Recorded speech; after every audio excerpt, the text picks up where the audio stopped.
I think startups can foster resilience in really three ways. I would say agility over rigidity, right? So I think that's important to have this ability to pivot quickly based on market shifts and customer feedback. So I think the companies that could do it really, really well, finding emerging trends is really essential. I mean, we know many examples of companies that started off, with something completely different. I mean, Netflix started by selling DVDs, and then they've, obviously had they continued only on selling DVDs, Netflix would not be Netflix today. And you have so many of these examples, right?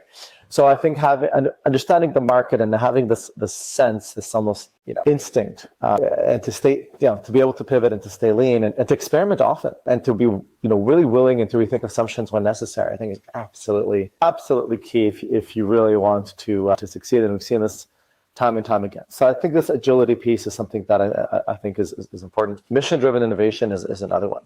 So not necessarily chasing trends and hypes, as you say, because these hypes could easily explode. We saw so many of these in the .com era as well, where people were just getting funded for any you just had a .com after your name and you would get money your way. And you have crazy stories of people with just an idea getting funded, over a weekend in the basement.